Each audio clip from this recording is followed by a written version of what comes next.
that 6mm round nose ball mill is a roughing tool, and so its job is to take out the majority of the waste material. So there's not much definition there, but it's done exactly what we wanted it to do, and that is take away the majority of the material, which gives this little 3mm ball nose mill less of a job to do. I thought I'd just show you what's happening now is with this little cross here. If you can make that out, I'll zoom in, see if you can see that a little better.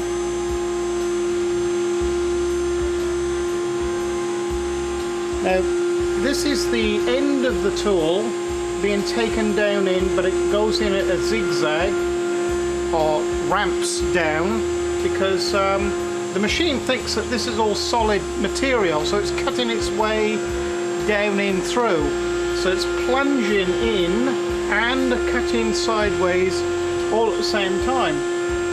This is to avoid snapping the tool off, because these tools can actually cut into material up to 3/4 of an inch deep, and it doesn't actually need a roughing cut at all.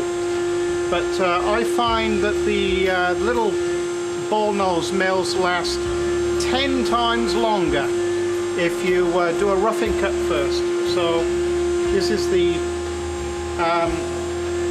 ramping in of the tool.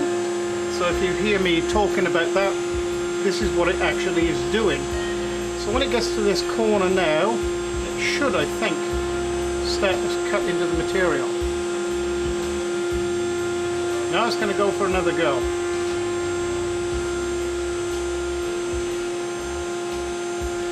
I can speed that up a bit.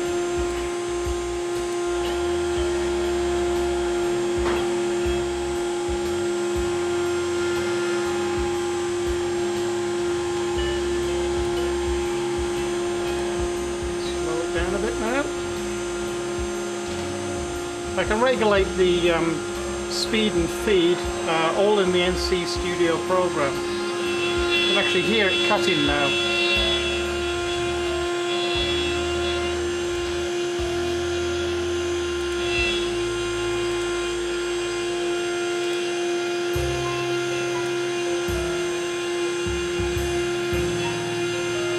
Okay, so that's the start of the cut.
Okay, I just thought I'd show you this. I've now upped the RPM to 24,000 RPM and currently running at 86% of feed rate,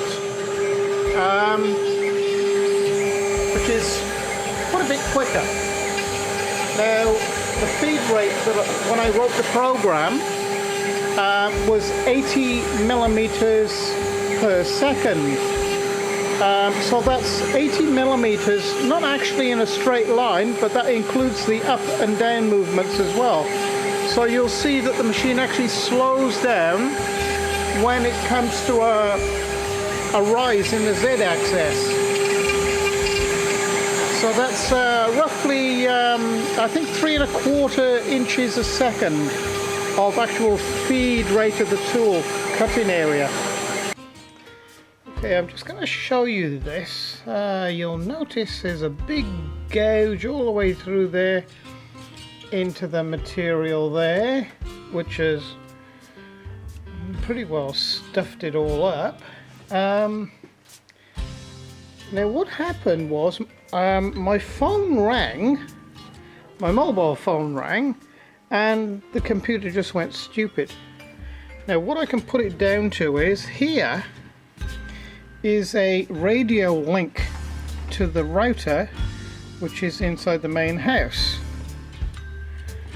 Now I haven't heard of this before, but I think what's happened is it's taken some sort of signal from my mobile phone and it's upset the computer, and it is which then in turn has upset the CNC machine. So just about managed to catch it in time before it snapped the tool off. So well, that piece is pretty well ruined now. I really wanted to keep this natural edge as much as I could, but to resurrect this and actually recut it, what I'm going to have to do is machine this down to at least, well, I'm going to have to machine it all the way down to here, and then recut it into that. So I'm going to lose all the sort of natural edge. But hey, I suppose these things happen. No, well, let's give it a go. Well, this does give me the opportunity to show you operating this CNC machine with the pendant in manual mode. So here we go.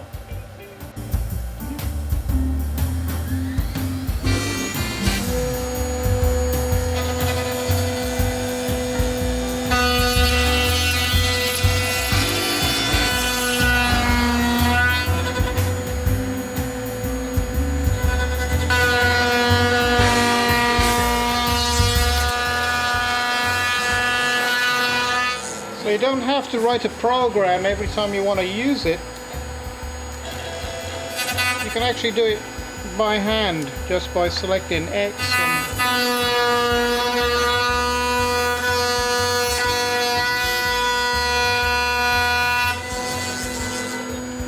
and it has two actual speeds of operation. If you move it slightly, well, actually multiple, I can do it per thousandth of an inch pretty well. But obviously if I move it faster, it goes faster.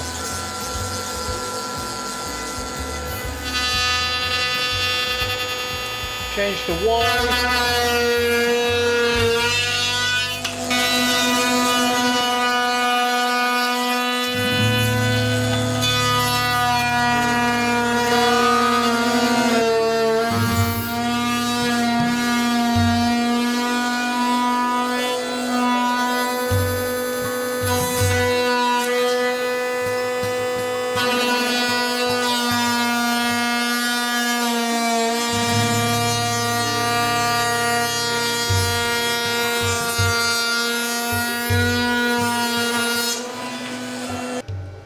You know, this machine does a really nice job of planing material down, and well, there we go. It's a fresh new slate to have another go. And well, it's not going to be what I wanted it to be, but it's going to be pretty close. So we'll do the roughing cut, and then we'll do the finishing cut. Now this is the third attempt at machining this, because exactly the same thing happened just now. So I faced it off again because I discovered that I was machining this without a brain, because I'd forgot to run a 12mm cutter to remove most of the material, because this is equivalent to oak. And there I was plunging a 6mm ball nose bit into 22mm deep into oak, expecting it to cut it. But what was happening was the x-axis was trying to push the tool through the material, but it was stalling on a knot or a very, very hard point. So it actually went out of sync with the computer, because it actually got through it. But of course the computer had gone past that point, and there was a delay in the G program. So this thing doesn't really have a brain of its own, it just follows commands. So it skipped that point, that the delay, and carried on with the program that it was being sent. And that's why the picture went out of phase. So nothing wrong with the computer, nothing wrong with the machine, it was me.